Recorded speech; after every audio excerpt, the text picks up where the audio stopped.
Hi, I'm Greg. Have you tried Facebook organic marketing and you're posting a whole bunch of content and you're thinking about what to say and you're trying to do attraction marketing, but you're just not getting any sales? Well, you're in luck, because in this video, I'm going to go over what I found to be the key to getting more sales with Facebook organic marketing. So stay tuned and we'll get into it. So I should probably start off by just very briefly explaining what Facebook organic marketing is.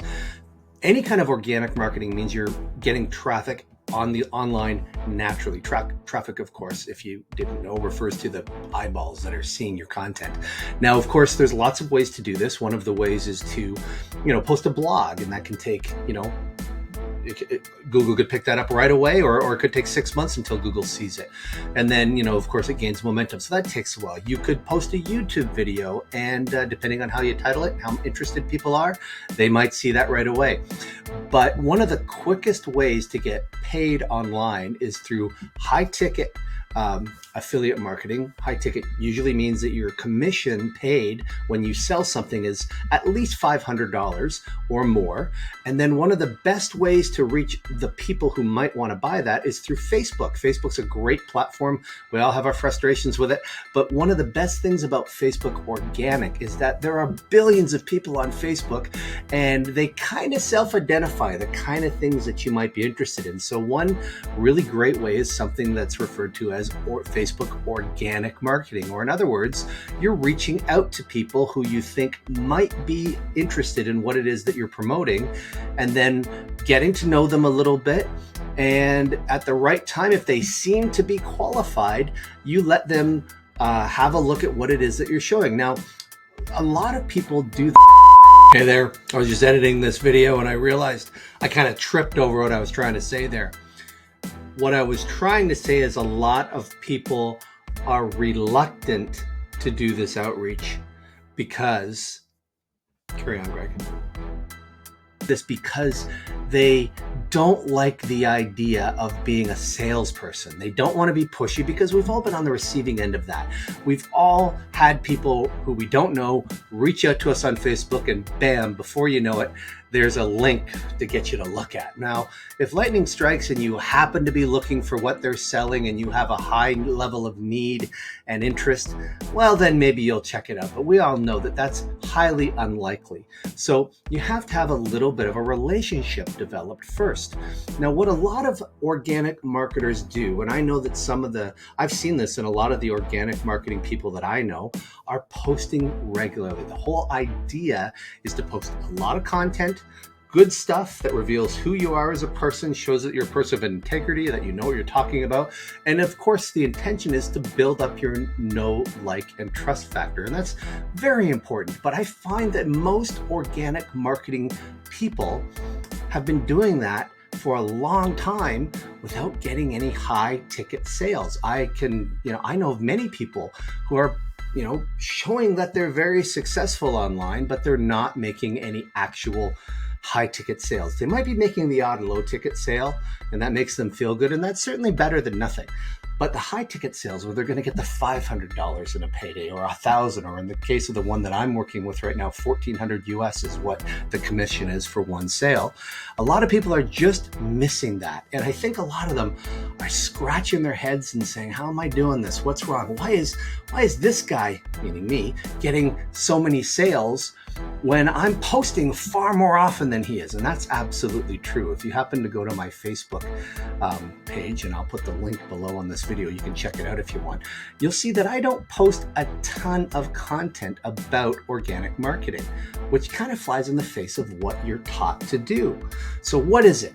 Well, when you think about it, and I kind of debated on whether I would use this comparison or not, but Facebook organic marketing is a little bit like a dating app.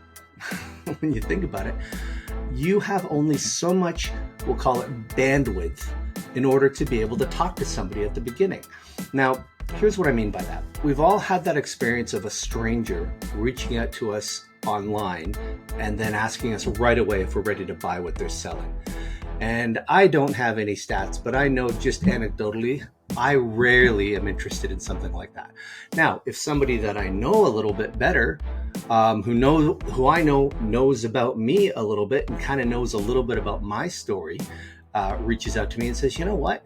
Based on what you told me, this could be something for you. And then if you have a pretty low friction offer, in other words, something free to look at or something free to try, that really is kind of setting up yourself for success, probably the best way possible.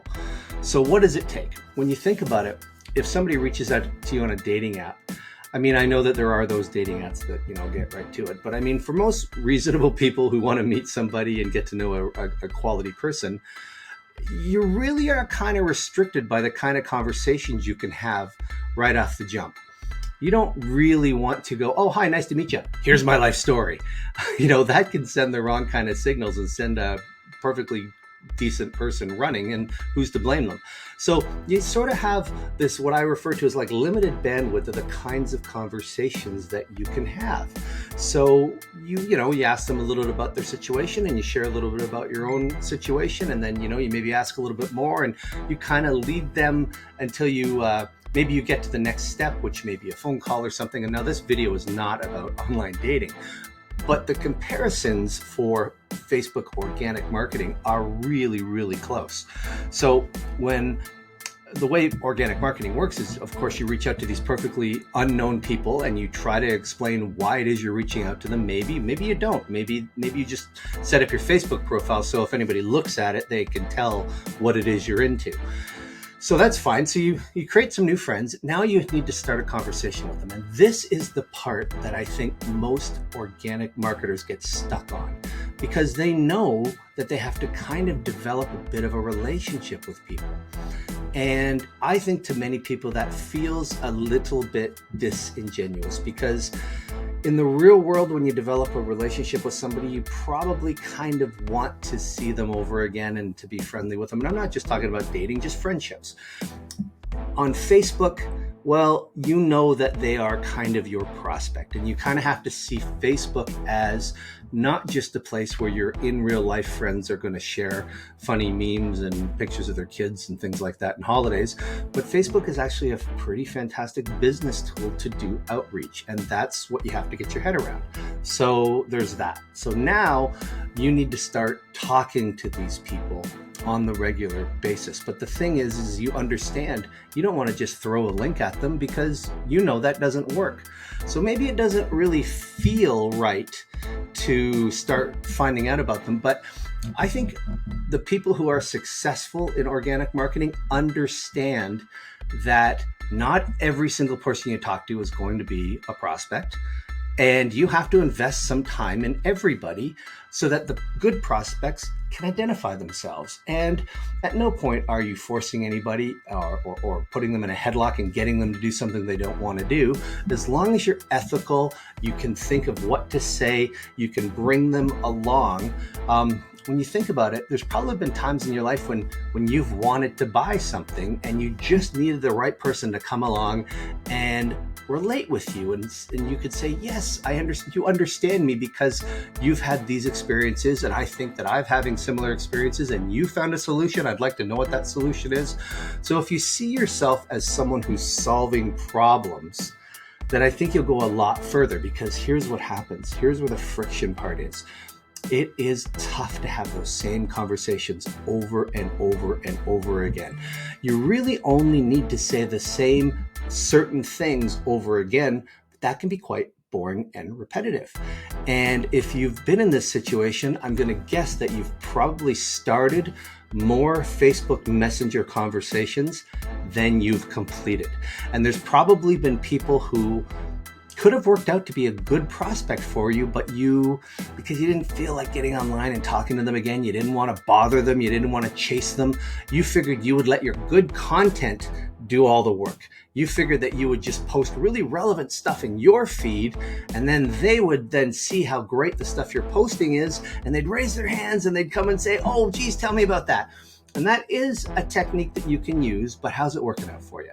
I can think of 20 people that I know who that hasn't worked at all yet. I know people who have been doing this for months and have, like I said earlier, haven't made a single high ticket sale. What it comes into is they have to get it. They understand the marketing part. That's the posting. Marketing is explaining what something is and trying to present ideas. They have to get into the idea of being comfortable with the sales side of this. Now, the sales side is the outreach. So there really are just some repeatable kind of copy and paste conversations you can have that can help bring the conversation along without diverging too far into a tangent that's not going to lead to a positive outcome. And what I mean by that isn't a negative conversation, but you can go too far off the beaten path and all of a sudden you're into the weeds on completely unrelated things, and it's pretty hard to bring that person back. Or it's just a lot of extra work, so you probably end up giving up or feeling like they're not interested. And we have these, what I refer to as imaginary conversations with people like that. They don't want this. If they wanted it, they would have let me know.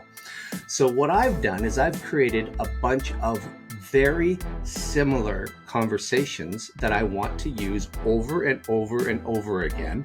And of course, depending on how the conversation started and how I got to know this person in the first place, there's a bunch of factors, like maybe I outreached to them, maybe they outreached to me, maybe they were in a group that I was in that I'd had some experience with and they have a shared experience and I'd like to find out about it. Maybe they are in something that is working out great for them.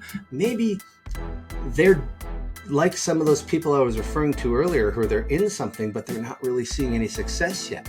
Probably not going to tell you that right away, but if you ask them directly in a nice way after enough time, then it can make sense to do that. So one thing you could do is you could write down everything on a pad of paper and you can keep notes. And I know that some people do that. And then you're just in the habit of copying and pasting and scrolling through and finding out all kinds of stuff. And then hopefully, if you're really organized and you stay with it, you can have 5 or 10 conversations going at any one time, and you can manage those properly. And hopefully that will lead to some prospects identifying themselves as good leads for you, and then you can take it from there. So this video is getting to be a bit long. It's a little over 12 minutes now.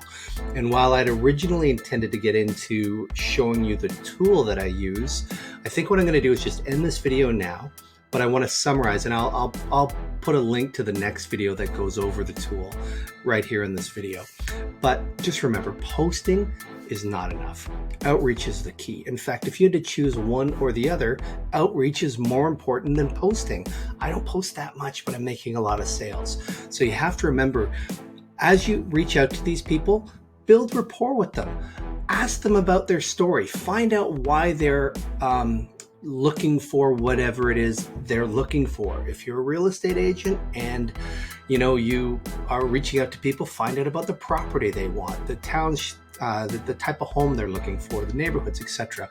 If you're in affiliate marketing, find out what those people are trying to do. I mean, not everybody has the same goals. If you've met somebody in a group, it might be because they were learning something that you're also learning, and build some commonality.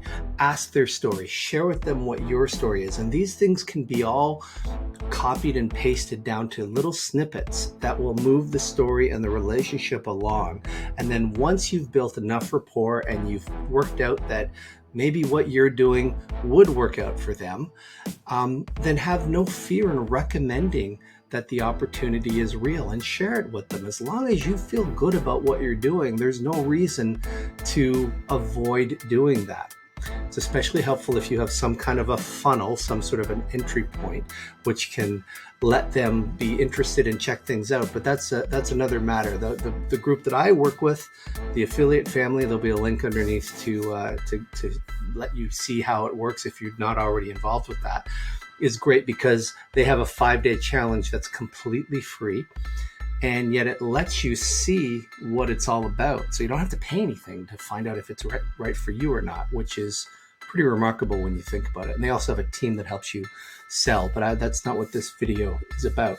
So as long as you are feeling good about the opportunity, be bold and be confident in recommending it to somebody. I'll leave you with this. I have one of the things that people come up and say to me all the time when I explain to them that if they get good at organic marketing, one of the things they can do to make money is to recommend a program to somebody. I get a regular response that says, but I'm not an expert. How can I recommend something where I'm not an expert? And I think that's, again, someone overthinking it. So I've got a, albeit strange, I think, good example. Imagine you wanted to take a course on something you've never done before. Say you wanted to learn you wanted to learn about making pottery, and you saw that there was a course somewhere on pottery. So you went and you signed up and you started taking it, and you're not good at it at first, but it's something you were interested in doing. And as you learn about it, eventually you meet somebody who, through your regular conversation, you find out they too wanted to learn how to do pottery. Would you hold back and not tell them about what you were doing? Would you think to yourself, well, I'm not an expert yet, so I have no right to say anything? Of course not. You would probably get excited and say, isn't that interesting? I'm in a program right now where I'm learning too. Why don't you come and check it out also? And I don't think anybody who watches this video would have any reservations at all in that kind of a situation, recommending something. Yet those very same people, you know who you are, don't want to recommend a program you're representing because you haven't had the success yet that you'd hope, so you don't feel like you should be recommending it. And that's not how it is. You're introducing people. I always say you don't have to score a touchdown. All you have to do is invite people to the game. That's it. And once you see it that way, you'll be way more successful. Good luck, and watch for the other video about a great tool that I use that really helps me get a lot of these conversations going and helps me move the conversations the right way. That's it. Bye for now.